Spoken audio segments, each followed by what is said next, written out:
بسم الله الرحمن الرحيم إنا أنزلناه في ليلة القدر وما أدراك ما ليلة القدر ليلة القدر خير. السلام عليكم. 72வது அத்தியாயம் 6வது வசனத்துல மனிதர்கள் சிலர் ஜின்க சிலர்கிட்ட உதவி தேடி வந்தாங்கன்னு வருது. அதை எப்படி விளங்கிறது, அதை பத்தி கொஞ்சம் விளக்கம். அதாவது என்ன சொல்றாங்கன்னா, சூரத்துல் ஜின் என்று ஒரு அத்தியாயம் இருக்கு. அந்த ஜின் அத்தியாயத்துல ஒரு வசனம் வருகிறது, அன்னஹு கான ரிஜாலும் மினல் இன்சி யஊதுன பிரிஜாலின் மினல் ஜின்னி ஃபஸாதுஹும் ரஹகா அப்படின்னு வருது. அது என்ன வருதுன்னா, மனிதர்கள்ல சில பேர் ஜின்கள்ல சில பேருக்கு உதவி தேடினார்கள் அப்படின்னு வருது. மனிதர்களா இருக்கிறவர்கள் ஜின்கள் நினைஞ்சாங்க உதவி தேடினார்கள் சூரத்துல் ஜின்னுங்கிற சூறாவுல அல்லாஹ் சொல்லி காட்டுறான். அல்லாஹ் சொல்லி காட்டுறான். அப்படி இருக்கும்போது அப்ப மனிதன் ஜின் உதவி நாடலான்னு விளங்குது. அதுதான் கேட்கிறாரு. இதுவும் அவங்க சொல்லக்கூடிய வாதங்கள் தான். மனிதர்கள்ல சில பேர் ஜின்கள் இடத்துல நினைஞ்சாங்க யஊதுன பாதுகாப்பு தேடுகிறார்கள், உதவி தேடுகிறார்கள் அப்படின்னு அல்லாஹ் சொல்லி காட்டுறான. அதிலிருந்து என்ன தெரிகிறது, ஜின்கள்கிட்ட உதவி தேடலாம். அப்ப ஜின்ன கொண்டு ஏன் செஞ்சிருக்க மாட்டான், சூனியத்தை செய்யறதுக்கு நியாயப்படுத்திருக்க வேண்டி. அப்ப சூனியம் செஞ்சான அவன் செய்யல, ஜின்கள்கிட்ட உதவி வாங்க முடியும், மனுஷன் போய் பாதுகாப்பு தேட முடியும். அந்த ஜின்களை அவனுக்கு சப்போர்ட் பண்ணும், பண்ணி அதன் மூலமா என்ன செய்வான், அந்த காரியத்தை செய்வான். ஜின்னு செய்யற காரியத்தை எல்லாம் செய்யும் போது பெருசா மாயமா மந்திரமா தெரியும்ல, அப்படின்ற ஒரு வாதத்துக்காக இந்த கேள்வியை கேட்கிறாங்க. ஆனா இதுல அந்த வசனத்தை முழுசா பார்த்தாலேயே இந்த நேர் எதிராக இருக்குது. எப்படி இருக்கிறது, ஜின்கள்கிட்ட போய் உதவி தேடினான்னு இருக்குது, ஜின்கள் உதவி செய்யும் இல்ல, உதவி தேடினான்னு இருக்குது. அது சொல்லிவிட்டு என்ன செய்யறான்னா, ரஹகா, இதனால் மேலும் வழிகேட்டு அதிகமாக்கி கொண்டார்கள். அப்ப தேடப்படாது இருக்காது, அது தேடுறான். அவன் தேடுறான் கெட்டவன், மனுஷனா இருந்துகிட்டு ஜின்கள்கிட்ட போய் உதவி தேடுறான். உதவி தேடினால் அதனால் என்ன ரிசல்ட் என்ன, அதே வசனம் யஊதுன பிரிஜாலின் மினல் ஜின்னி ஃபஸாதுஹும் ரஹகா, அவர்கள் வழிகேட்டை மேலும் அதிகமாக்கி கொண்டார்கள். அப்ப ஜின்கள்கிட்ட போய் கேட்கறது நடக்காது, ஜின் ஒண்ணு செய்யாது, அது வழிகேடுதான். கரெக்டா கிடைக்கிற இடத்துல கேட்டா வழிகேடாகுமா? நான் உங்க 1000 ரூபாய் தர்றீங்க, வழிகேடா இது?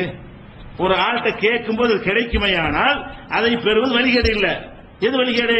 ஒரு கல்லிட்ட போய் கடவுள எனக்கு இது வழிகேடு, ஏன் தராது? தராத இடத்துல போய் கேட்டா எல்லாமே நினைக்கிறேன் அர்த்தம். அப்ப ஜின்கள்கிட்ட கேட்கறான், கேட்டபடி இந்த ஹெல்ப் பண்ணிச்சுன்னு வைங்க, அதையும் வழிகேடாகுது. ஜின்ன பாக்குறோம், பேசுறோம், தந்துட்டு போகுது, வழிகேடா? இந்த அவுளியாங்கிறாங்களே, அதை கூட எடுத்துக்கிறீங்களேன். இப்ப அப்துல் காதர் ஜிலானியை நான் கூப்பிடுறேன், என்னன்னு நிக்கிறாரு, ஒரு 10,000 ரூபாய் தாங்க தர்றாரு, தப்பா இது? கூப்பிடுறோன்னு வர்றாரு, மத்தவங்க தர்றாரு, தர்றதை வாங்கிக்கிறேன்னு தப்பா? இவன் கற்பனையா செய்யறான், அது தப்பு. வழிகேடு எது? நம்ம கூப்பிடும்போது வந்து விட்டாரே ஆனால், வந்து தந்து விட்டாரே ஆனால் அது வழிகேடு ஆகாது. ஏடிஎம் மிஷின்ல கேட்கணும், தருத, அது வழிகேடா? மிஷின்ல போய் கார்டை தேர்னா எவ்வளவு வேணும்னு கேக்குது, 40,000 ரூபாய் தருதா இல்லையா, அது வழிகேடா? தந்தா வாங்கிக்கலாம், தரல அல்லா மாதிரி பின்னாடி ஒரு அல்லாவுடைய ஸ்டைல்ல தருவாங்க நினைச்சவங்க கேட்கறான். அப்படி கேட்கறது தான் வழிகேடுங்கிறோம். அப்ப அந்த மாதிரி அவங்க கேட்டாங்க என்பது ஆதாரமாகுமா? கெட்ட மனுஷன் ஜின்கள்கிட்ட உதவி தேடினா அதை பிரிக்கிறான்ல. அந்த சூரத்துல் ஜின்ன புதுசா படிச்சு பாருங்க. அது எங்க ஜின்கள் பேசுனதா வருது. நல்ல ஜின்களும் இருக்கிறாங்க, எங்கள கெட்ட ஜின்களும் இருக்கிறோம். நல்ல ஜின்கள் நல்ல காரியத்தை நாங்க செய்வோம், எங்களை மாதிரி ஜின்கள்கிட்ட உதவி தேடுறாங்க. மனிதர்கள் ஜின்கள்கிட்ட எங்கள்கிட்ட உதவி தேடுறாங்க விளங்காம, அதனால வழிகேட்டம் அதிகமாக்கிட்டாங்க. அப்படி ஜின்கள் பேசியதாகத்தான் அந்த வசனத்தில் வருது. அதனால ஜின்கள்கிட்ட உதவி தேடினார்கள் வருதே தவிர இவங்க தேடியதை ஏற்று கொடுத்தார்கள் வரல. இப்ப நம்ம செய்யறோம், சிலைகள்கிட்ட உதவி தேடினார்கள் குர்ஆன்ல வருது. கேரளாண்ட அர்த்தம் சிலைகள்கிட்ட உதவி தேடினார்கள் வந்துச்சுன்னா என்ன அர்த்தம்? உதவி தேடலாம் அர்த்தமா, தேடியது சரின்னு அர்த்தமா, அந்த சிலைகள் உதவி செஞ்சதுன்னு அர்த்தமா, இவன் கிறுக்குத்தனமா செய்யறான்னு அர்த்தமா? சிலைகள்கிட்ட உதவி தேடினான்னு குர்ஆன்ல வருது. நீங்க அழைக்கிறீர்கள், யார் யாரும் அழைக்கிறவங்களுக்கு கை இருக்குதா, காது கண்ணால கேட்கிறான, அழைக்கத்தான் செஞ்சான். அழைச்சது ஆதாரமா? அழைச்சதால அனுமதிச்சானா? அது சரின்னு சொன்னானா? அப்படி பாத்தீங்கன்னு சொன்னா ஜின்களை கொண்டு உதவியெல்லாம் தேட முடியாது. தேடுவான், அறியாதவன் தேடுவான், வழிகேட்டில் இருப்பவன் தேடுவான், மார்க்கத்தை அறியாதவன் தேடுவான். இவன் தேடுவதனால கொடுக்காது, அது அப்படி தேடினால் வழிகேடு, மேலும் கூடுதல் வழிகேடு. ஏற்கனவே வழிகேட்டில் இருக்கிறான், கூடுதல் வழிகேடு ஆயிரம் ஜாதுங்கிறான், அதிகமாக்கி கொண்டார்கள் வழிகேட்டு. அதனால இதெல்லாம் ஒரு ஆதாரம் ஆகாது. அஸ்ஸலாமு அலைக்கும். ஜின்னை பத்தி பேசும்போது நீங்க சொல்லியிருந்தீங்க ஜின்னு மனுஷனுக்கு ரொம்ப டிஃபரெண்ட் இருக்குது. சகோதரர் முன்னாடி கேட்கும்போது ஜின்னோட உதவி கேட்கும்போது செய்யல, அவங்க கேட்டு போனாங்க அப்படின்னாங்க. சூரத் அன்ஆம்ல வசனம் 120 அல்லாஹ் வந்து சொல்லியிருக்கான், ஜின்னுகளையும் மனிதர்களையும் வச்சு கேட்கும்போது இந்த மாதிரி ஜின்னுகளை நீங்க மனிதர்களை வந்துட்டு மனிதர்களை பார்த்து சூரா அன்ஆம்ல இறைவன் ஒன்று சேர்க்கும் நாளில் ஜின்களின் இனத்தாரை நோக்கி நீங்கள் அதிகமான மனிதர்களை உங்களுடன் சேர்த்து வழிகெடுத்து விட்டீர்கள் என்று கூறுகிறான்.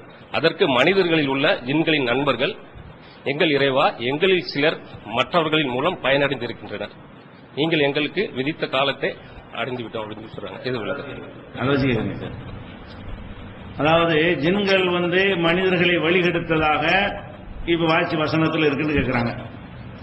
முதல் ஜின்கள் என்கிற ஒரு விஷயம் இருக்குல்ல, அதை ரெண்டு விதமா முதல் விளக்கியிருக்கோம். ஈமானின் கிளைகள் தலைப்புல உங்களுக்கு விளக்கி இருக்கிறோம். ஜின்னு என்பது வந்து இரு அர்த்தத்தில் இஸ்லாத்தில் பயன்படுத்தப்படுது. ஒன்னு வந்து ஷைத்தான் இருக்கான்ல, மனிதரை வழிகெடுக்கிற ஷைத்தான், அவனை எதை சேர்ந்தவன்? கான மினல் ஜின்னி, இப்லீஸ் ஒருத்தன் தான் இல்லைங்க.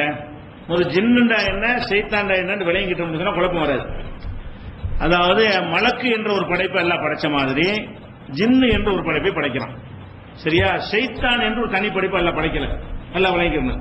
மலக்குன்னு ஒரு படைப்பு, மனுஷன் ஒரு படைப்பு, ஜின்னு ஒரு படைப்பு, இதைத்தான் எல்லாம் படைச்சான். அந்த ஜின்னில் உள்ள ஒருத்தன் தான் இப்லீஸ்ங்கிறவன். அவன் மலக்குகளோடு எல்லாம் எதுக்கு வச்சிருந்தான் நமக்கு தெரியல, மலக்குகள் அவன் கொண்டு எல்லாம் வச்சிருந்தான். மலக்குகளோடு அவனை என்ன செஞ்சிருந்தான்? எல்லாம் இணைத்து வைத்திருந்தான். அவன் மலக்கு இல்லை. அவன் எந்த படைப்பை சேர்ந்தவன்?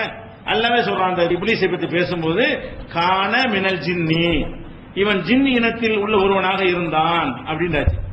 அப்ப அவன் ஜின்னு. இப்ப வந்து எந்த இடத்துல பிரியுதுன்னு கேட்டா, இவனை வந்து ஆதம் அலைஹிஸ்ஸலாத்துக்கு பணியை சொல்லி எல்லாம் உத்தரவு போடுறாங்கல்ல, மலக்குகளோட இவன் இருந்ததுனால இவன் பணிஞ்சிருக்கணும், மற்ற ஜின்கள்லாம் இருக்கல. இவனை கொண்டே மலக்குகளோட எல்லாம் வச்சிருந்தான். எதுக்கு வச்சான்னு சொல்லப்படல, ஆனால் குர்ஆன்ல உள்ளபடி இருந்திருக்கான். அந்த இடத்துல இருந்தனால சைதா செய்ய சொல்லும்போது மறுத்திருக்கிறான். பணியை சொல்ல வேண்டியதுதான், நான் பணிய முடியாது அப்படின்ட்டான். களிமண்ணால் படைத்தவருக்கு நான் பணிவேனா? என்னை நெருப்பினால் படைத்தால் அவர் வந்து களிமண்ல படைச்சாய் என்றெல்லாம் லாஜிக் பேசி என்ன செஞ்சான்? நான் பணிய முடியாதுன்ட்டான்.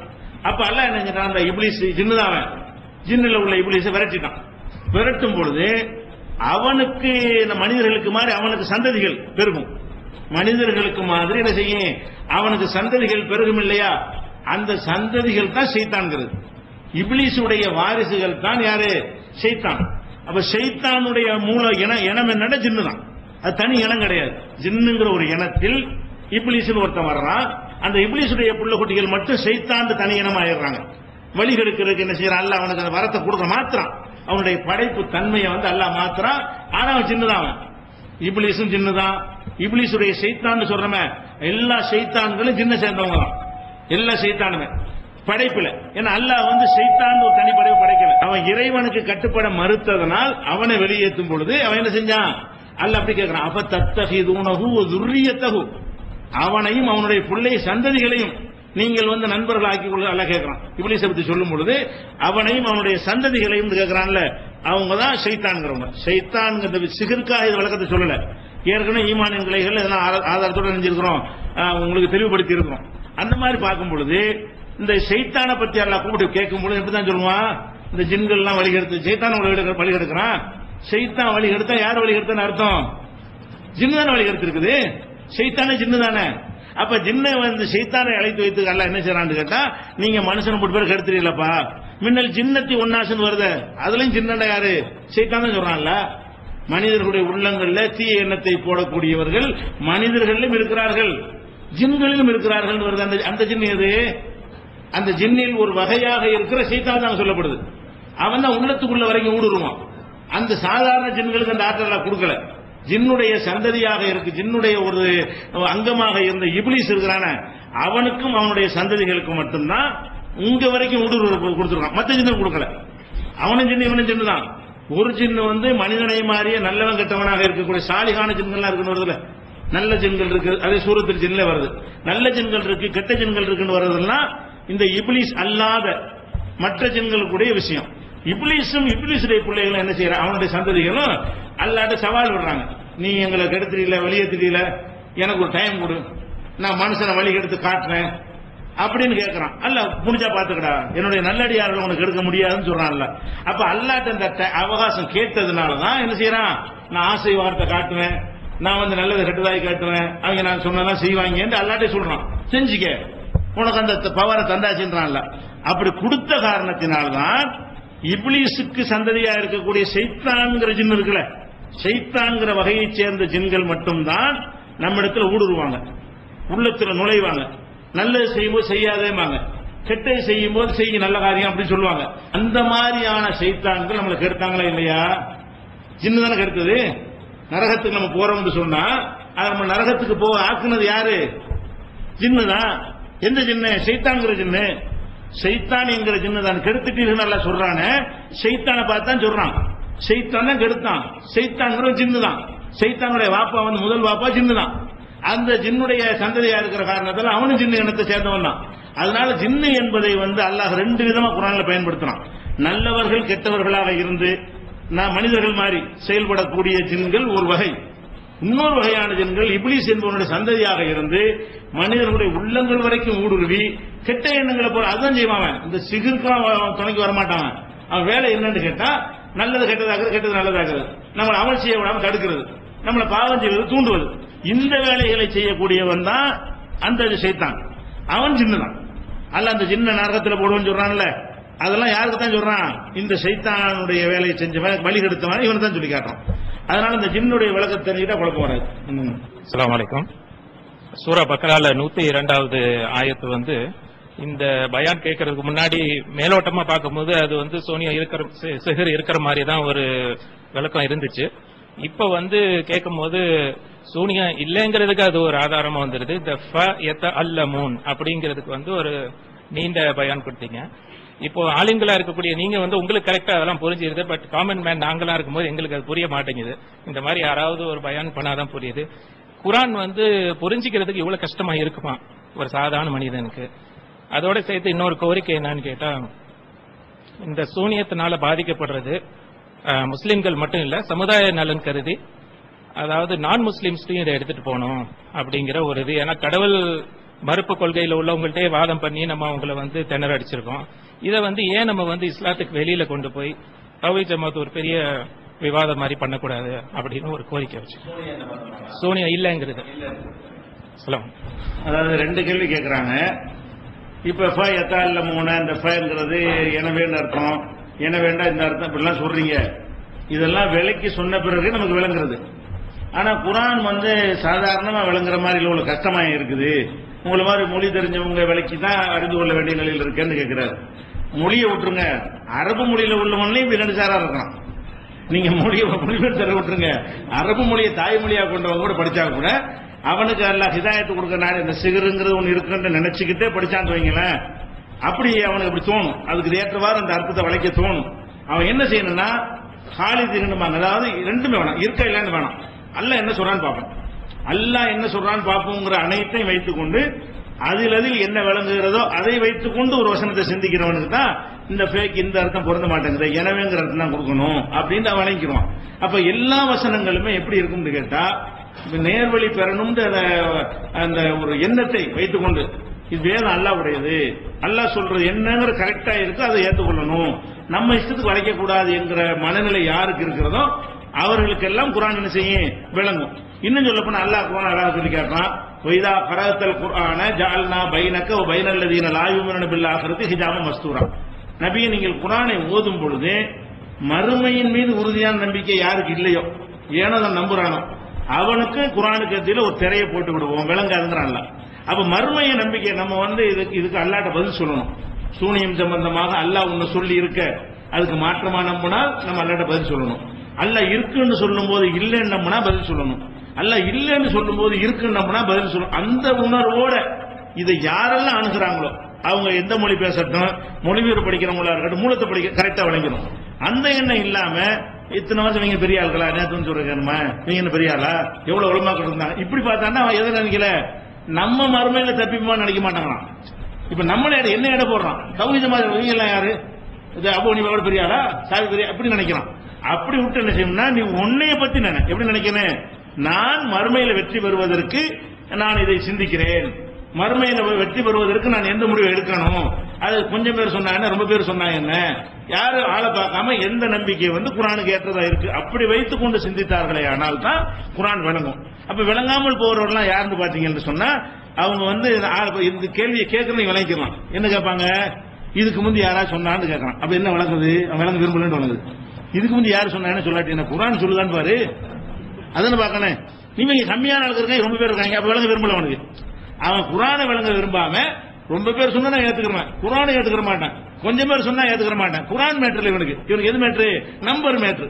அப்ப எடுத்து வைக்கிற பதில்கள்ல இருந்து என்ன விளங்குதுன்னு கேட்டா இவங்க மூத்தசிலா கொள்கை, அந்த கொள்கை, இந்த கொள்கை இதைத்தான் பாக்குறானே தவிர இந்த விஷயத்தில் இது கரெக்டா இல்லையா, இதில் எதை சொன்னால் நான் அல்லாட்ட தப்பிச்சுக்கிறேன், எதை சொன்னா நான் நேர்வழியில இருப்பேன், எதை சொன்னா வழிகேடன் நீ வெற்றி பெற மாட்டார்கள் சொன்னாங்களோ அதை சொன்னா நான் நேர்வழியில் இருப்பேனா அப்படின்லாம் சிந்தித்துக் கொண்டு பார்த்தார்களே. ஆனால் குரான் விளங்க லேசானதுதான். அப்ப விளங்காமல் போவதற்கெல்லாம் காரணம் என்னன்னு கேட்டா இப்ப நீங்க மௌலை இல்ல ஆலிம் இல்ல நீங்க சொல்றீங்க விளங்கிட்டீங்கன்னு சொல்றீங்கல்ல, ஊழ மக்கள் விளங்கிட்டாங்கல்ல, எதனால விளங்குறாங்க? அவங்க அல்லாஹ் என்ன சொல்றான்னா கேட்போங்கிற ஒரு மனநிலையில் வந்திருக்கிறாங்க. இது இல்லாம சீக்கிரம் நம்பின ஆளுக்கு தெளிவு இருந்திருப்பாங்க. அது நம்பி போய் இத்தனை பேர் மந்திரவாதி பணத்தை கொடுத்தவங்க எல்லாம் கூட இருந்திருப்பாங்க. ஆனா என்ன செய்யறாங்க? புனித ரமலான் மாதத்துல எது கரெக்டா இருக்கு நம்ம ஏத்துக்கிறோம் ஒரு மனநிலை வந்துருச்சுன்னு சொன்னா குரான் லேசா விளங்கிடும்.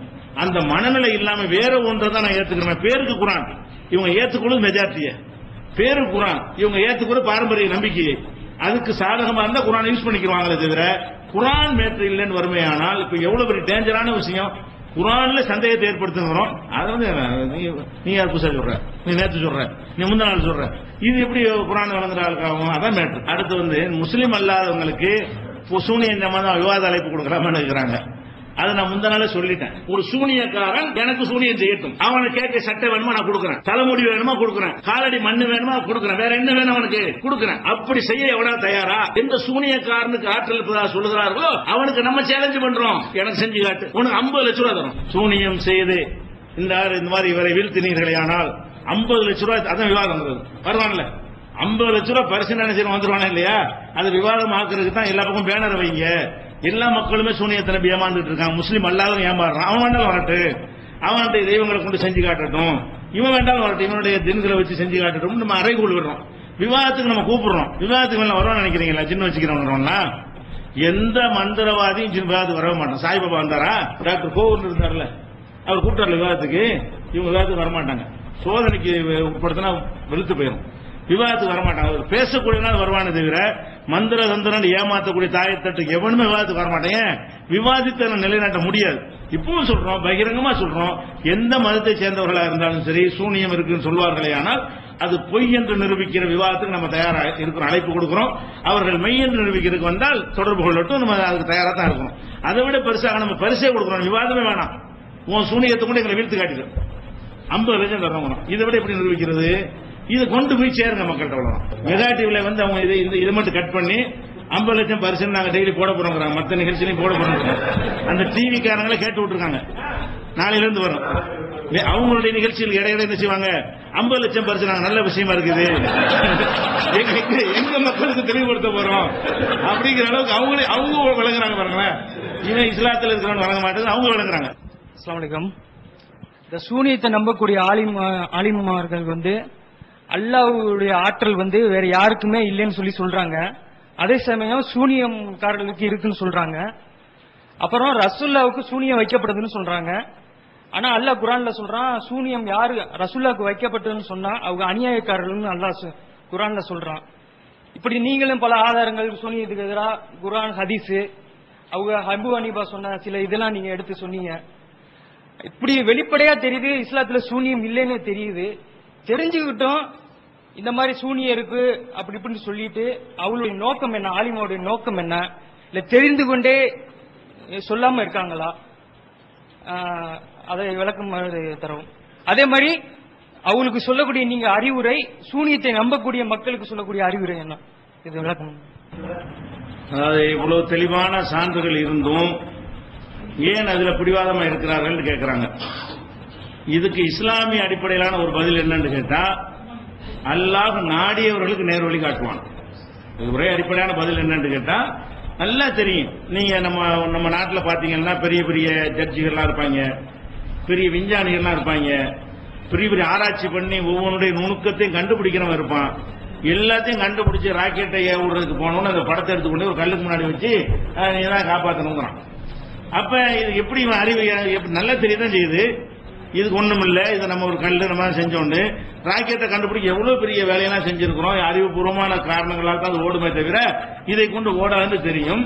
ஆனாலும் அல்ல அவனுக்கு வழிகாட்ட நினைக்கல, எல்லாத்திலையும் மூளை கரெக்டா வேலை செய்து இந்த இடத்துல வேலை செய்யாம போயிடுது. அது பாக்குறமா இல்லையா? பெரிய ஜட்ஜின்னு சொல்லி எல்லாத்தையும் இங்க நீதிபதி இருப்பான். இவன் சட்டத்தை எல்லாம் கலைச்சு ஆராயிரம் அளவுக்கு அறிவு இருக்கிறது. நீ சொல்றது சரியா நீ சொல்றது சரியாங்கிறத ஆய்வு பண்றான். இந்த விதிக்கு மாற்றம் அந்த விதிக்கு மாற்றம்ங்கிறான். அப்படி நுணுக்கி பதில் சொல்ற அளவுக்கு மூளை நல்லா வேலை செய்யும் போது இந்த ஒன்னுலையும் செய்யல, இதே கல்லுன்னு அவனுக்கு தெரியல. நாடல் அல்ல, அவ்வளவு அல்லாஹ் நாடியவர்களுக்கு எவ்வளவு பெரிய ஷார்ப்பான அறிவாளிகளா இருந்தாலும் ஹிதாயத்து விஷயம் அல்லாஹ்வுடைய கையில தான். நபிகள் நாயகம் ஸல்லல்லாஹு அலைஹி வஸல்லம் அவர்கள் அவங்க பெரிய வாப்பாக்கு சொன்னார்ல, அபூ தாலிபு சொன்னாங்கல்ல, அவருக்கு உண்மைன்னு தெரியல நினைக்கிறீங்களா? நல்லா தெரிஞ்சு, அதனால சப்போர்ட் பண்ணார். அதனால அந்த ரசூலுல்லாஹ் யார் கை வைக்க கூடாம பக்கபலமா நின்றார், ஆதரவா இருந்தாரு, எடுத்து வளர்த்தாரு. இறை தூதர்னு சொன்ன பிறகு கூட அவர் கைவிடல. அவருக்கு தான் அவங்க மேல கை வைக்காமல இருந்தாங்க. அந்த மாதிரி எல்லாம் இருந்தவர் ரசூலுல்லாஹ் பாக்குறாரு. மற்ற யாரை விட அதிகமாக அவர் தான் பார்த்தாரு. ரசூல் ஸல்லல்லாஹு அலைஹி வஸல்லமுடைய கேரக்டரு, நற்குணம், இதையெல்லாம் அந்த ஊர்ல உள்ள யாரும் அறிந்ததை விட அவங்க மனைவிமார்கள் அறிந்தது இவருக்கு தான் நல்லா தெரியும். ஏன் மனைவிமார்கள் 25 வருஷமா வளர்ந்தார், அபூ தாலிப் தான் வளர்த்தாரு. அப்ப இளமையில செஞ்ச சேட்டைகிட்ட அவருக்கு தான் தெரியும் இவர் எப்படி ஆளுங்கிறது. அப்ப 10 வயசுல 15 வயசுல 20 வயசுல 25 வயசுல 30 வயசுல அவ்வளவையும் பார்த்தவர் இவர் நம்ம புள்ள அப்படி ஆள் இல்ல, நம்ம அண்ணன் மகன் இந்த மாதிரி ஆள் கிடையாது, நல்ல புள்ள தான், அவர் கரெக்டா தான் சொல்லுவாரு, ஏமாத்தல பொய் சொல்லல எல்லாம் தெரிஞ்சுக்கிட்டு எவ்வளவோ சொல்றாங்க. வரல யார் யாரோ வர்றாங்க, பாஷை தெரியாத பிலால்லாம் வர்றாரு, ரோமாபுரில இருந்து வந்த சுகைபுலாம் இஸ்லாத்துக்கு வர்றாரு, அரைகுறையா தான் அரபி தெரியும் அவங்களுக்கு. அவங்களுக்குலாம் இந்த போதனை போய் சேர்ந்து வந்துடுறாரு. யார் வரமாட்டேங்கிறாரு? அபூ தாலிப் வரல.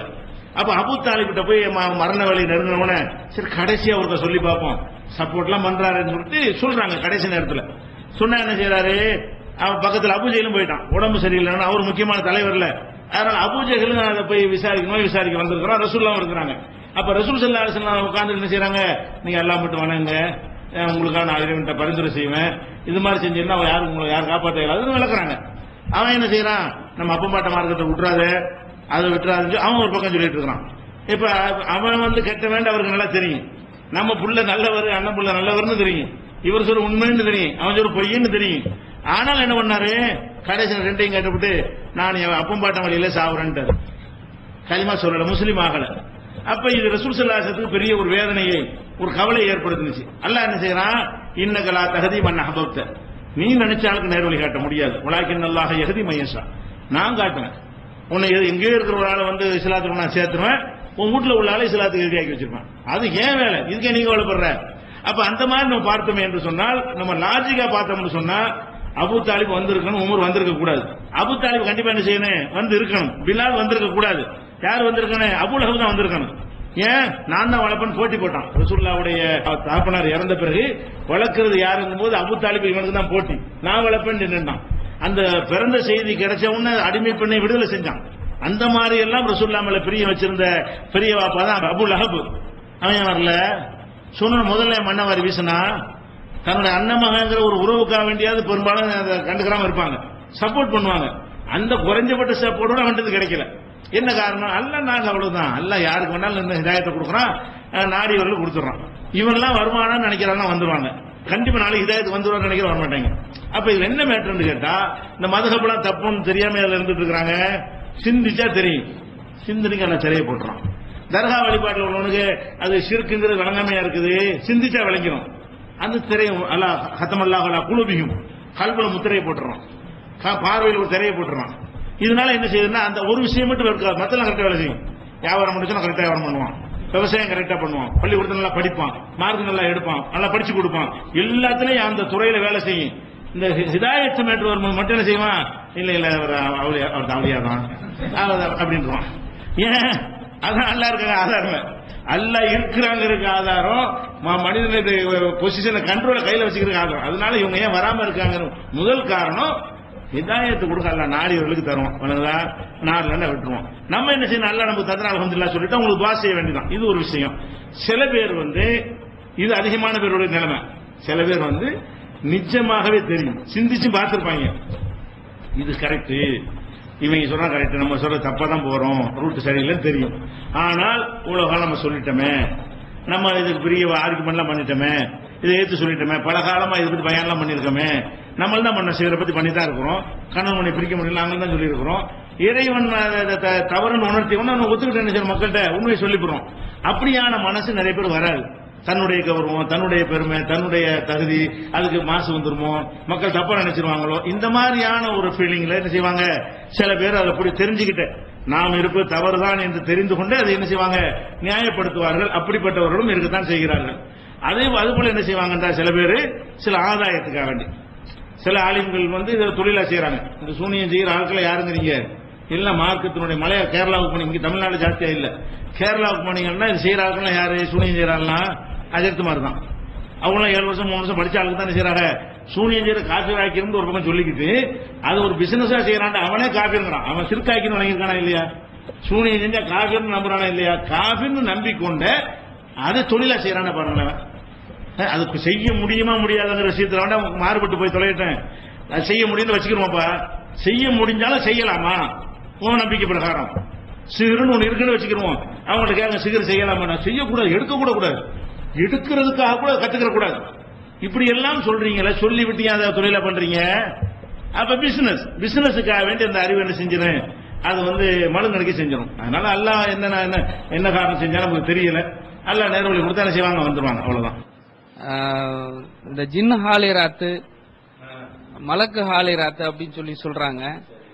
அது வந்து ஒரு சம்பவம் ஒன்று நடந்துச்சு. நம்ம வீட்டு பக்கத்துல உள்ளவங்க ஒரு சூட்கேஸ் ஒன்று தவறிச்சு, அதை கண்டுபிடிச்சு கொடுக்கணும்னு சொல்லிட்டு ஒருத்தட்ட போறாங்க. போனாக்கா அவர் என்ன செய்யறாரு, நாய் கடிக்காத பிள்ளை, ஆம்பளை பிள்ளையா இருந்தாலும் சரி பெண் பிள்ளையா இருந்தாலும் சரி, நாய் கடிச்சிருக்க கூடாது, பாலிகா இருக்க கூடாது, அந்த மாதிரி உள்ள பிள்ளையா இருந்தா கூட்டிட்டு வாங்க பாத்துடலாம் அப்படின்னு சொல்லி சொல்றாங்க. அவங்க வீட்லயே ஒரு பொம்பளை பிள்ளை பாலிகால நாய் கடிக்கல, அந்த பிள்ளைய கூட்டிட்டு போனோம். போனோன்னு ஒரு கிளாஸ்ல தண்ணியை கொடுத்து இந்த கிளாஸையே பாத்துக்கிட்டு தெரியுமா, ஒருத்தர் வருவார், வந்தோன்னு உங்கள்ட்ட கேட்பாரு, என்னம்மா விஷயம்னு கேட்பாரு, நீங்க சொல்லுங்க அவர் காட்டுவாரு அப்படின்னாங்க. அந்த பிள்ளையும் பாத்துக்கிட்டே இருந்துச்சு. ஒரு அப்பா வந்தோன்னா சலாம் சொல்லுச்சு அந்த தண்ணிக்குள்ள.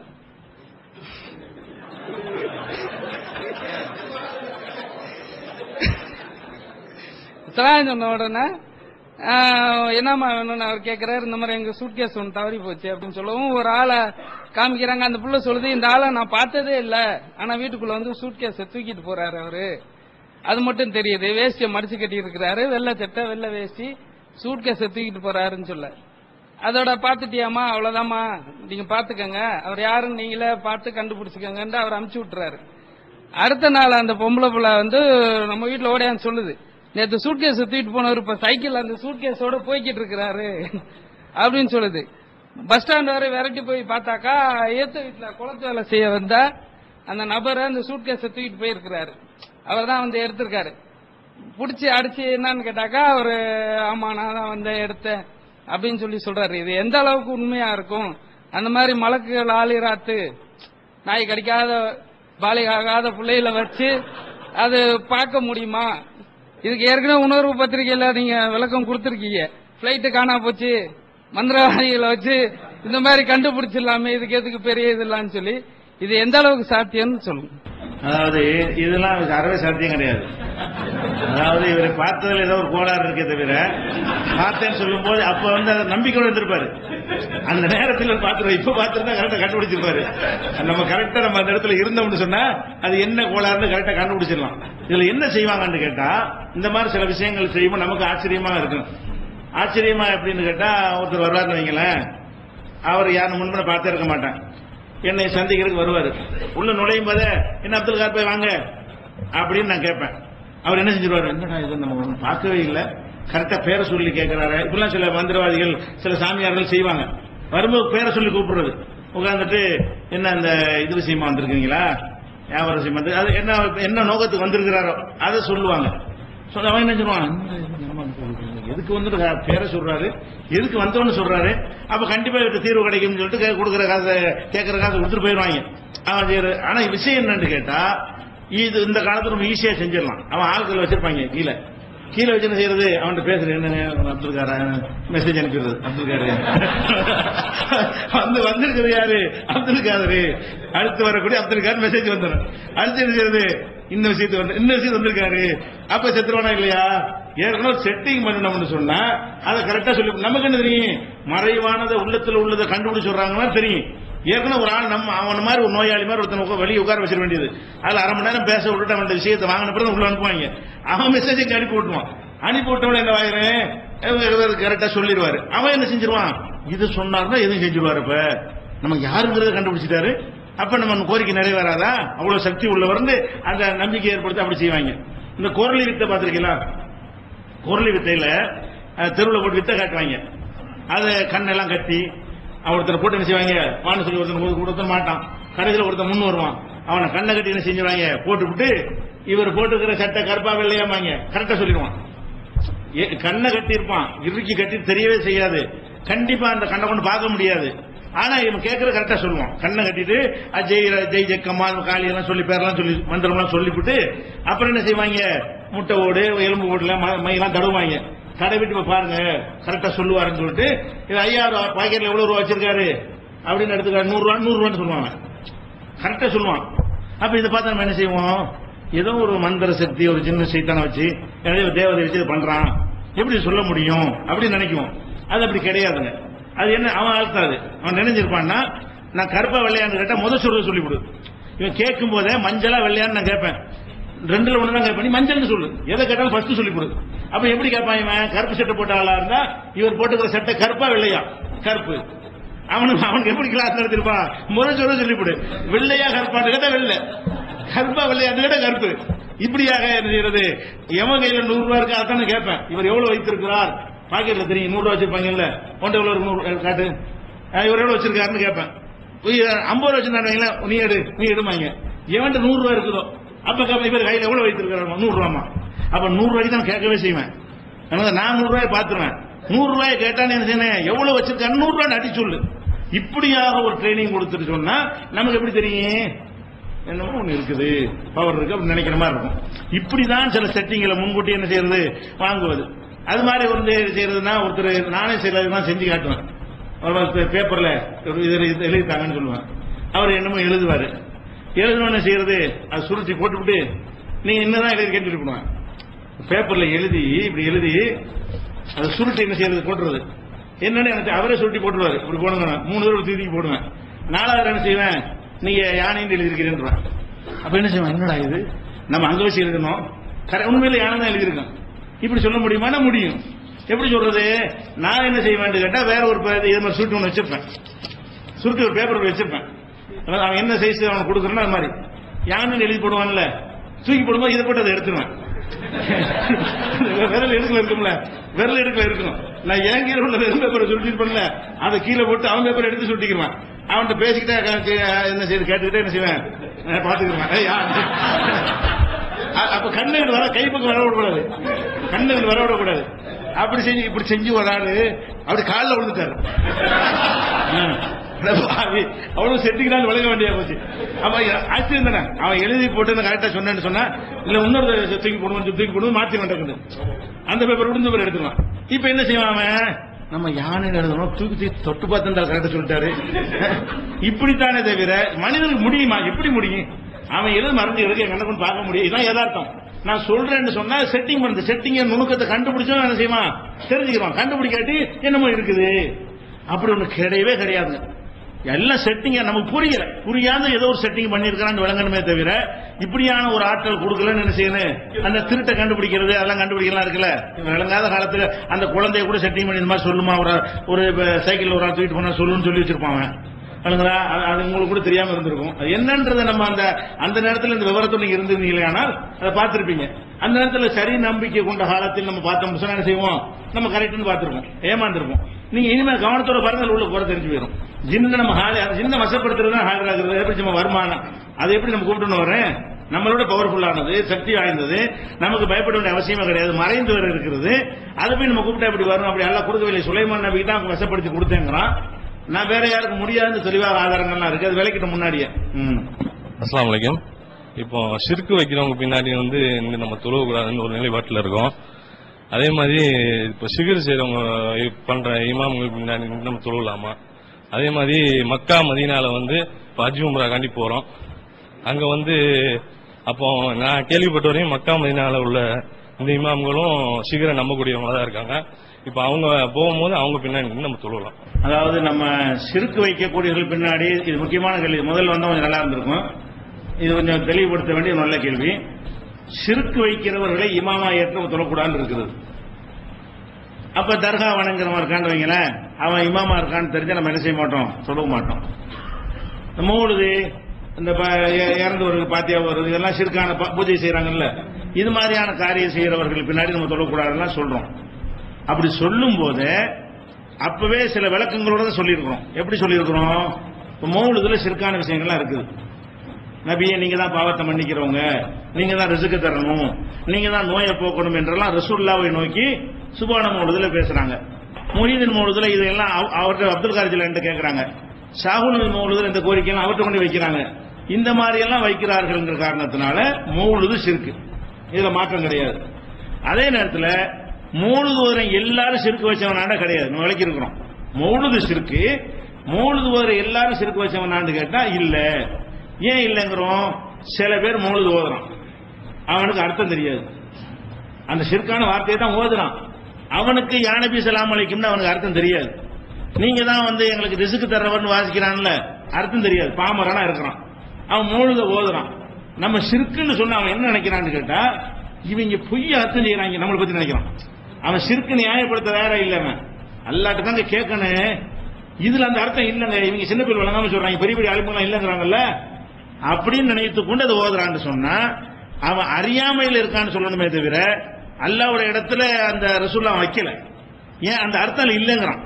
இப்ப நீங்க வந்து மலேசியாவுக்கு போறீங்க, மலேசியாவில் உள்ள ஒருத்தர் என்ன செய்யறான், உங்கள்கிட்ட அல்லாஹ் இல்லைன்னு மலேசியா பாஷையில சொல்லி தர்றான், நீங்க அர்த்தம் தெரியாம சொல்லிவிட்டீங்க, நீங்க காபீர் ஆயிருவீங்களா?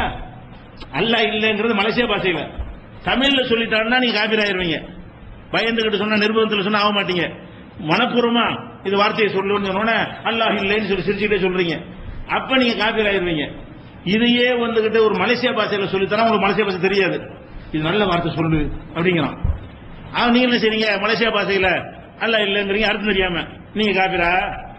ஏன்னா என்ன சொல்லுச்சு, நான் சொன்னேன்னு தெரியாது, தெரியாதுன்றீங்க.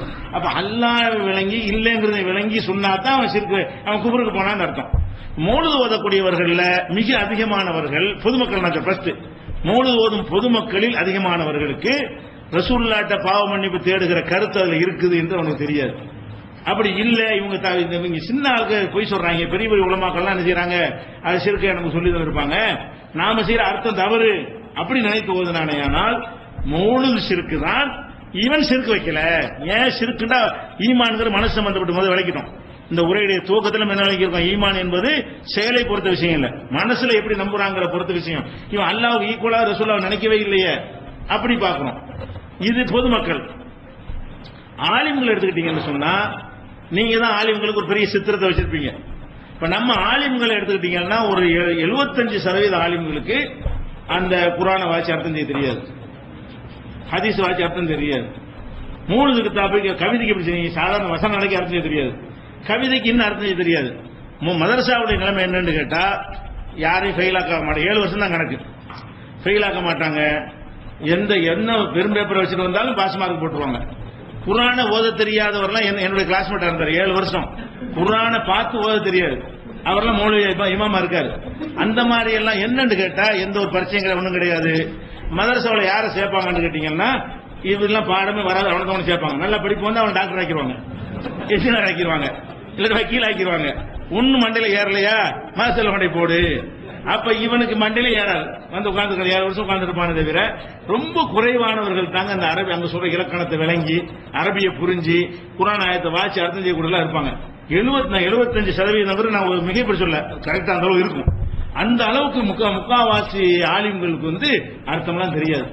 யா நபி ஸல்லல்லாஹு அலைஹி வஸல்லம் ஷிர்க்லாம் கிடையாது, நல்லா இருந்தாங்க, அஜத்து ஷிர்கே சொல்லி தந்திருப்பாரு. அப்படி இவங்க அர்த்தத்தை தப்பா செய்யறாங்க, இப்படி நினைத்து கொண்டு அதே நேரத்தில் என்ன செய்வான்னு கேட்டா, இந்த மாதிரி சில ஆலிம்கள் வந்து தர்காக்கெல்லாம் போகக்கூடாது, அல்லாட்ட கேட்கணும் பயான் பண்ணிக்கிறோம், அவன் கொள்கையில கரெக்டா இருக்கிறான், மௌலுத ஓதுறான். அப்ப அவுளியாட்ட போங்க, நீங்க அங்க கையேந்துங்க, அவங்க தருவாங்கன்னு சொல்லிட்டு இது ஓதுனான்னு வைங்க, அது சிறுக்குன்றலாம் அவனை. இவன் என்ன செய்யறான், தௌஹீதையே பிரச்சாரம் பண்ணிக்கிறான், மூழ்கு ஓதுறான். தௌஹீது நம்ம சிறுக்கையெல்லாம் கண்டிக்கக்கூடிய தர்காவில் நடக்கிற அனாச்சாரங்கள்லாம் கண்டிக்கக்கூடியவனா இருந்து கொண்டு மூழ்கு ஓதுறான். அப்படி ஆலிம்கள் இருக்காங்களா இல்லையா? அவன் எதனால ஓதுறான், இதில் சிறுக்கு இல்ல, அர்த்தம் தெரியல. தௌஹீதுக்காரங்க நஜாத்துக்காரங்கிறவங்க பொய்யா சொல்றாங்க, நம்ம அதை நம்பனு அப்படி நினைத்து செஞ்சால் இவன் சிறுக்குல வருவானா? வரமாட்டான். அதே நேரத்தில் இப்படி சொல்றான், அர்த்தமும் தெரியும். ஏன் கேட்டா என்ன, ரசூலோட மன்னிப்பு கேட்டா என்ன, ரசூலோட நோய் நிவாரணம் கேட்கக்கூடாதா? இப்படி நின்று ஓதுறான். இது போதும் சிறுக்கு தான் சிறுக்கு. முழு ஓதுறவன்ல இவன் அதை செய்யலாம்னு சொல்றான். அந்த கருத்து இருந்து எடுத்துட்டு போத செஞ்ச என்னங்க ரசூலோட யார்கிட்ட கேட்கறாங்க அப்படின்னு பேசினான்னு வைங்க. இந்த மூணு ஒரு 100 பேர் எடுத்துக்கிட்டீங்கன்னா 90 பேர் அப்படித்தான் போயிடும். இந்த 10 பேர் தான் இது சேரும், புறக்கணிக்கிறது இல்ல. அப்படியான ஒரு நிலையில இது இந்த சிறுக்காக நாங்க சொல்லல, முன்னாடி விளக்கி இருக்கிறோம். இந்த சிறுக்கு என்பது மனசு சம்பந்தப்பட்ட ஒரு விஷயம். அப்படி நிஜமாக அவன் வெளிப்படையான ஒரு பிரச்சாரத்தின் மூலமாகவும் செயல் மூலமாகவும் நான் இந்த கொள்கையில தான் இருக்கிறேன்னு காட்டினாலே தவிர அவனை சிறுக்கு அந்த மூணு சிறுக்கும் அதை ஓதுற எல்லாரும் சிறுக்கிற வரமாட்டான் என்றெல்லாம் நம்ம நினைஞ்சிருக்கிறோம், விளக்கி இருக்கிறோம். அதே மாதிரி சூனியத்தை நிறைய பேர் நம்புறாங்க. நீங்க கூட நிறைய பேர் நான் நம்பியிருப்பீங்க. இவ்வளவு நுணுக்கமான ஒரு விஷயமெல்லாம் இருக்குது, இது அல்லாஹ்வுக்கு ஈக்குவலா வர்ற தன்மையெல்லாம் அது இருக்குன்னு சொன்ன பிறகு இப்படி பிடிச்ச ஆட்களுக்கு அந்த சிந்தனையே வராம ரசூலுல்லாஹ் செஞ்சா ஹதீஸ்ல இருக்கு, அது இந்த அவங்க குர்ஆன்ல ஆயம் இருக்கு, ஒண்ணும் இருக்கு. அவன் நினைக்கிறான் ரசூலுல்லாஹ் செஞ்சிருக்காங்க, இல்ல ஏன் செஞ்சா என்ன, இவ்வளவுதான் அவனுக்கு தெரியும். அதுக்குள்ளது எப்படி ஷிர்கா இருக்குது, எந்த டீப்பான விஷயமும் தெரியாது. இது அல்லாஹ்வுக்கு போட்டியா வருதுங்கிறது தெரியாது. ரசூலுல்லாஹ்வுக்கு இருக்குன்னு சொல்றாங்க விளங்காது. அவர் சொல்லக்கூடாதுன்ற வசனமும் அவனுக்கு தெரியாது. ரசூலுல்லாஹ் பத்தி சொல்ல அந்த வசனங்கள் அவனுக்கு தெரியும். அவனுக்கு என்ன தெரியுங்க, புகார் ஹதீஸ் இருக்கு, ரசூலுல்லாஹ் சிகர் வச்சாங்கன்னு இருக்குது, அதான் நமக்கு வைக்கலாம். இப்படி நம்புறான்னு வைங்க, இவனை சிறுக்குன்னு சொல்லுவீங்களா? இவனுக்கு சிறுக்க வழக்கு நம்ம விடுபட்டுருவான். இவன் நினைக்கிறான் இந்த தன்மை இருக்குங்கிறது விளங்காம ரசூல் அல்லாஹ் இந்த கொடுத்துருக்கான் போல இருக்குது, அது செய்யலாம்னு அல்லாஹ் சொல்றான் போல இருக்கு, அதனால ரசூலுல்லாஹ் செஞ்சு விட்டாங்க அப்படின்னு நினைத்து கொண்டு செய்யறவன்லாம் சிறுக்கு வைக்கிறவன் ஆவானா? அப்படி ஆக மாட்டான். அப்படியான ஒரு நிறைய பேர் சிகர் நம்பக்கூடியவங்க இருக்கிறாங்க. அது யார் வருவான்னு கேட்டா அல்லாஹ் கூட சொல்றோம், அல்லாஹ் போல வருதுலப்பா, இது என்னப்பா சொல்ற, குர்ஆனுக்கு நேர்மா வந்தா போதே நான் நம்ப தான் செய்வேன். இவன் தான் சிறுக்குவன். யாரு சிறுக்குல உள்ளவன்? கற்பனை எல்லாம் சொல்றனால நீ என்னோட மெய்ங்கிற குர்ஆனுக்கு எதிராக பேசுறீடா அப்படின்னு சொன்னா என்ன செய்யுது, பேசினா என்ன உண்மையில் இருக்குதான் செய்யுது. இந்த வசனத்துக்கு என்ன சொல்றது அப்படின்லாம் மறுக்கிறான்னு வைங்க வசனங்களை. இவன் அதுல சிறுக்குல ஒடியாந்துறான். அதே மாதிரி அல்லாஹ்வுடைய தன்மை இந்த நம்ம எல்லாத்தையும் எடுத்து காட்டி இப்படி தன்மை எல்லாம் யாரும் கொடுக்கல, செவிப்புலன்ல அல்லாஹ்வை போல யாரும் இல்ல, பார்வையில் அல்லாஹ் போல யாரும் இல்ல. ஏன்னா அவன் என்ன விளங்கியிருக்கான்னா எல்லாத்துலயும் அல்லாஹ்வை போலன்னு நினைச்சா தான் சிறுக்கு, இது 1-2 தன்மையில் அப்படி இருந்தா சிறுக்கு இல்லைன்னு அவன் நினைச்சிருப்பான். அவனுக்கு சிறுக்க விளங்காம இருக்கிற காரணம் சொன்னால் அறியாமல் இருக்கான்னு சொல்லலாமே தவிர அவன் சிறுக்கு நம்ம சேர்த்துட முடியாது. விலைக்கு சொல்றோம், இது எப்படிப்பா ஒரு தன்மை கூட இருக்க முடியுமா, அல்லா மாதிரி கேட்க முடியுமா, அல்லா மாதிரி யார் பார்க்க முடியுமா, அல்லா மாதிரி யார் செயல்பட முடியுமா, லம்யக்குள்ள குஃபோன் அதுல கூட அடங்கிதான் இருப்பான்னு விலைக்கு சொன்னவன அது கரெக்டா இருக்குன்னு தெரிஞ்சுக்கிட்டு எந்த நான் சேர்த்தான் செய்வேன் அப்படின்னு அவன் சிறுக்காயிடுறான். இப்படி இது தெரியலைங்க. இப்ப நீங்களாம் அப்படித்தானே இருந்திருப்பீங்க. 3/4 பேர் நீங்க சிகரை நம்புனீங்க, சிறுக்குண்டா நம்புனீங்க, எல்லாம் சிறுக்கு எதிர்க்கிற ஆளுங்க தான். சிறுக்கு எதிர்த்து போராட்டம் பண்ண சகோதரர்கள் தான் சிகரை நம்புனாங்க. அது விளக்குறோம். இதுவும் அப்ப நீங்க எந்த சிறுக்கை எதிர்த்து அது இதுல தானப்பா இருக்குது, ஆமா வேணாம் அப்ப விளங்கிட்டோம். அப்ப நம்ம நேற்று சிறுக்கா வச்சோம் இல்ல விளங்கல, விளங்காமல் இருந்தோம். அப்படியானவர்கள் உலமாக்களே நிறைய பேர் இருக்கிறாங்க. அது உள்ள எல்லாம் போகாம ரசூலுல்லாஹ்க்கு சிகர் வச்சு அது தாண்டி வரவே மாட்டாங்க, விவாதத்துக்கு சர்ச்சைக்கு போறது இல்ல. ரசூலுல்லாஹ்க்கு சிகர் வச்சுட்டாங்க, நமக்கு வைக்கலாம், யார் வேணாலும் வைக்கலாம். ஓ இந்த சூரா இதுதான் இறங்குச்சு, சிகர் 3 முடிச்சு அது அப்படி முடிஞ்சு வச்சுக்கிட்ட குல்லூர் நாசில இருக்குது, புகாரில் இருக்கு, அறியாமல் இருக்கான். இவன் இதை மார்க்கத்தில் இது இருக்கு நினைச்சு அங்கீகாரம் இருக்குன்னு நினைச்சு செஞ்சானா சிறுக்குல வருவானா? அந்த மாதிரிதான் சவுதி உலமாக்கள் எடுத்துக்கொண்டாலும் இப்படி டீப்பான விஷயங்கள்லாம் சொல்லி மறுத்தாண்டு வைங்க. இப்படி எல்லாம் சொல்லுகிறார்கள் சொன்னால் நாங்க அப்படி சொன்ன உலமா ஒருத்தர் தெரிவாரையானால் அவருக்கு பின்னாடி சொல்லக்கூடாது. அவர் அதெல்லாம் கண்டுக்கிற ஆய்வுக்கு போகாம அவர் போனார் தொழுவிச்சார் வந்தார். இன்னும் சொல்ல தொழுவிக்கிற ஆலிம்கள் இருக்காங்களே சவுதி எல்லாம், அவங்களும் ஆய்வாளர்கள் கிடையாது. நல்லா விளைக்கணும். குரல் உள்ளவர்கள் தொழுவிக்க வைக்கிறாங்க, ஆய்வாளர்கள் வெளியே இருப்பாங்க, ஆய்வு செய்யறவர்கள் தனியா இருப்பாங்க. நல்ல குரல், இனிமையான குரல் இருக்கு, அவர் விட்டுருவாங்க. அவர் எதையா ஆராய்ச்சி பண்ணி பாது பண்ணி நூல் எழுதி இது சிறுதான் சொல்லி அவர் வாதம் பண்ணி நீங்க கேள்விப்பட்டது இல்ல. ஓதி தொழுவிக்கிறார், கிராத்து வர அளவுதான். இவங்க குரல் நல்லா இருக்குன்னு தொழுகி விட்டுருக்காங்களே தவிர இவங்க குரான் ஆராய்ச்சி பண்ணி இத்தனை புத்தகம் எழுதி இருக்கிறாங்க. அப்படிப்பட்டவர்களா இருந்தா தான் ஆய்வில் இருப்பார்கள். ஒரு ஆள் லட்சக்கணக்கான மக்கள் வர்றாங்க, இனிமையான குரலா இருக்குது, கேட்க நல்லா ஓதுறாரு அப்படிங்கிறதுக்காக வைத்திருக்கிறவர்களுக்கு என்ன கருத்தில் இருக்கிறான்னு நமக்கு தெரியாது. அவர்கள் ஏதாவது புஸ்தகம் ஆர்டிகல் போட்டாதான் தெரியும். உலமாக்கள் யூனிவர்சிட்டியில படிச்சு கொடுக்குறாங்கல்ல, அவங்களுக்கு கருத்து இருக்கும், ஆய்வு இருக்கும். அப்ப அந்த மாதிரிலாம் தெரிஞ்சு இவர் இதுக்கு நியாயப்படுத்தி பேசக்கூடியவர் என்று ஒருவரை பற்றி தெரிந்தால், அவர் அங்கே தொழுவித்தால், சவுதியில் தொழுவித்தாலும் நம்ம தனியாக தான் தொழ வேண்டும். ஷிர்க் வைக்கிறான்னு தெரிஞ்சா நம்ம என்னன்னு கேட்டா, ஷிர்க்கை பொறுத்த வரைக்கும் தெளிவான ஆதாரங்கள் ஷிர்க்குக்கு இருந்தாலே தவிர ஒரு ஆளை பத்தி ஷிர்க்குன்னு சொல்லிடக்கூடாது. ரசூலுல்லாஹ் சொல்றாங்க, ஷிர்க்குன்னு சொல்றதா இருந்தால் தெளிவான குஃபராக இருக்க வேண்டும், அதுக்கு உங்களுடைய துர்ஹான் ஆதாரம் இருக்க வேண்டும். சும்மா எடுத்தவனுக்கு ஊர்ந்து கூடாது. தெல்ல தெளிவா ஆமா ரசூலுல்லாஹ்வை வீழ்த்த முடியும், மனிதனும் அல்லாஹ் போல செயல்பட முடியும், அந்த சக்தி இருக்கிறது அப்படின்னு ஆர்குமெண்ட் பண்ணக்கூடியவர் உங்களுக்கு தெரிய வறுமையானால், அது சவுதியில இமாமா இருந்தா என்ன, வேற எங்க இமாமா நமக்கு என்ன, நம்ம புறக்கணி தான் செய்வோம். ஆனால் இப்ப தொழுவிக்கிற ஆட்கள் அந்த ஆய்வாளர்கள்லாம் கிடையாது எனக்கு தெரிஞ்ச வரைக்கும். அவங்க நல்ல இனிமையா ஓதக்கூடியவர்கள், அவ்வளவுதான். அவங்கள்ட்ட என்ன கருத்து நமக்கு தெரியலன்னா நல்ல வச்சுட்டு போயிருங்க. இன்னார் இந்த கருத்துல இருக்கான்னு தெரிய வந்துச்சுன்னு சொன்னா ஷிர்க்க வச்சிருங்க. அப்படி இல்லாத வரைக்கும் என்ன மூமின்னு சொல்லிக்கிறான், மூமின் தான், அவ்வளவுதான். ஷிர்க்குடைய காரியம் வெளிப்படும் போது அவனை ஷிர்க்குன்னு சொல்லுங்க. இப்படிதான் நம்ம ஒரு நிலைப்பாட்டை வச்சிருக்கோம். அந்த வகையில சவுதி உலமாக்களா இருந்தாலும் யாரா இருந்தாலும் இணை கற்பித்தார்களே ஆனால் அது கன்ஃபார்மா இவ்வளவு தெரிந்த பிறகும் இவ்வளவு ஆதாரங்களை முன்வைத்த பிறகும் ஆமா கரெக்ட் தான் என்று சொல்வார்களே ஆனால் அது ஷிர்க் தான். இந்த ஆதாரங்களை கண்டுக்கிறாங்க, புகார்ல இருக்காங்க, ரசூலுல்லாஹ் வச்சாங்க, நான் நம்புறேன், அப்படி போயிட்டு இருக்கான். இது கேட்கல, இந்த செய்தியை சிந்திக்கவே இல்லை, இவனை ஷிர்க்குன்னு சொல்ல வேண்டியது, அறியாமல் இருக்கிறான், வழிகேட்டில் இருக்கிறான், அறியாமல் இருக்கான்னு சொல்லிட்டு போகணும். இப்படியாக ரெண்டாக பிரித்து தான் நம்ம மௌலுதுக்கு சொல்லி இருக்கிறோம், இந்த சூனியத்துக்கு தான் சொல்றோம். பிரித்து பார்த்து புரிஞ்சுக்கணும்.